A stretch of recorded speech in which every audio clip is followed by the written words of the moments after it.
In the glass, I can see the man who's trailing me.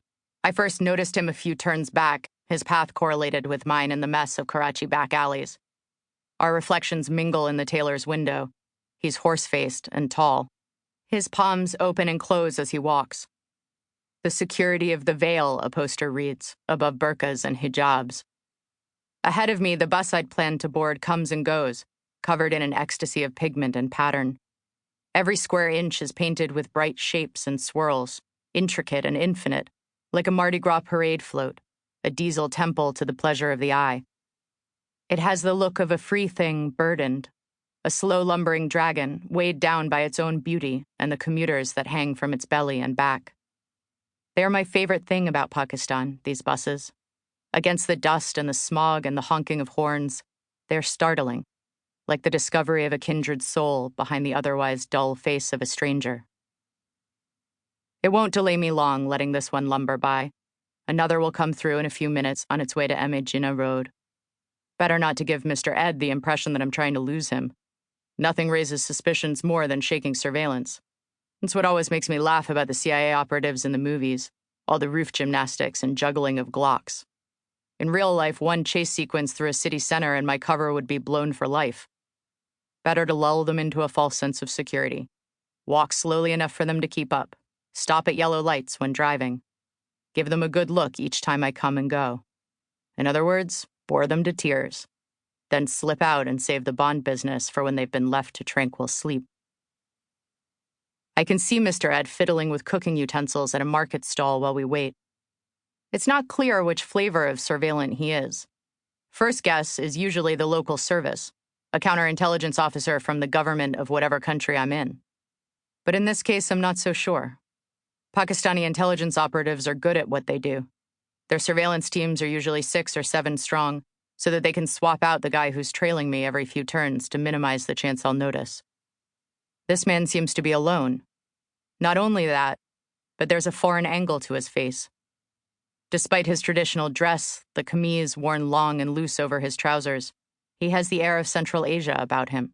A Kazakh, maybe, or an Uzbek. Most likely he's checking me out in preparation for tomorrow's meeting.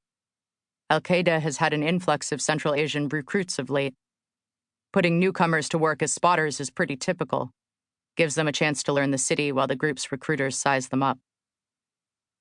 I watch him weave his way through the stalls that line the side of Judea Bazaar. He picks up a part of a carburetor and turns it around in his hands.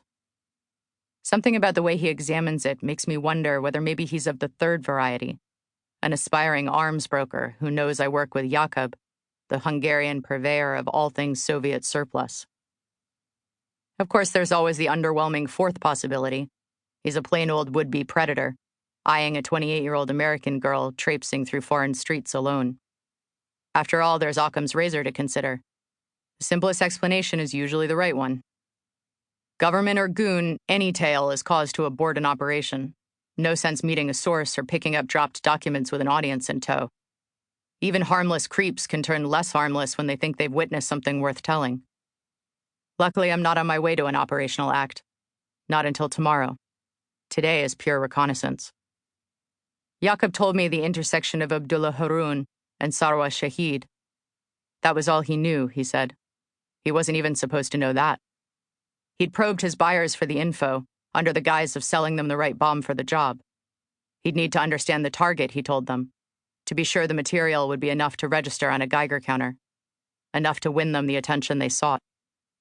When the next bus arrives, I board slowly and easily, as if I'm not headed to check out the target of a potential nuclear terror attack. Mr. Ed climbs up top to sit on the roof. I take a seat in the women's compartment. Outside, the afternoon is fading into gloaming, and the motorbikes begin to turn on their lights. There's time amid the crush of evening traffic to take in the buildings, most of them older than the country itself.